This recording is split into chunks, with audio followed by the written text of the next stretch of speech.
খুলনার বিভিন্ন মোড়ে পুলিশকে গাড়ি নিয়ে অবস্থান করতে দেখা গেছে, তবে এখনো ট্রাফিক নিয়ন্ত্রণ করছে শিক্ষার্থীরা। পুলিশ যে এই যে রাস্তায় নামছে, এদের জনতার নিরাপত্তা বাড়ছে, আমাদেরও ভালো লাগতেছে। তারা নিজেদের দায়িত্ব বুঝে নিচ্ছে। আমরা কাজে নিয়োজিত হয়েছি। আমরা স্বাভাবিক আইন শৃঙ্খলা রক্ষা এবং মাদক উদ্ধার, অস্ত্র চোরাচালান, যে কোনো অপরাধের ধরুন আমরা আমাদের ভূমিকা রাখবো।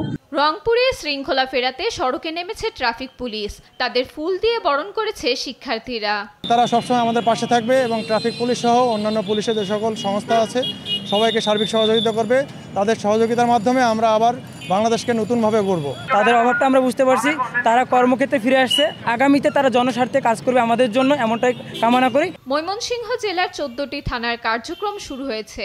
সাধারণ মানুষের জানমাল রক্ষায় নগরীতে টহল জোরদার করা হয়েছে। মানুষ আসছে, থানায় আসছে তাদের সেবা নিতে এবং আমরা সেবা দিয়ে যাচ্ছি, সব ধরনের সেবা আমরা দিয়ে যাচ্ছি। আমরা নিয়মিত টহল আমরা অলরেডি শুরু করে দিয়েছি। কুমিল্লায় স্বল্প পরিসরে শুরু হয়েছে থানার অভ্যন্তরীণ কার্যক্রম। জিডি কিংবা অভিযোগ অনায়াসেই ডিউটি অফিসারের কাছে গিয়ে করতে পারবেন বলে জানান এই ভারপ্রাপ্ত কর্মকর্তা। সার্বক্ষণিক আমরা তৎপর রয়েছে এবং যে কোনো লোক যে কোনো অভিযোগ থানায় অনায়াসে দিতে পারবে। থানার সেবা আমরা চালু করেছি। টানা 5 দিন অচল অবস্থার পর আইন শৃঙ্খলা নিয়ন্ত্রণে রাজশাহীতেও দায়িত্বে ফিরতে শুরু করেছে পুলিশ।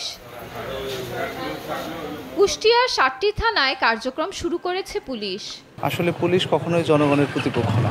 পুলিশ জনগণের সাথে ছিল, আছে এবং আগামীতেও থাকবে। পুলিশ দায়িত্বে ফিরে আসায় দ্রুতই আইন শৃঙ্খলা পরিস্থিতি স্বাভাবিক হয়ে আসবে, এমনটাই প্রত্যাশা দেশবাসীর। ফারিহা ইসলাম মিম, নিউজ ডেস্ক, দেশ টিভি।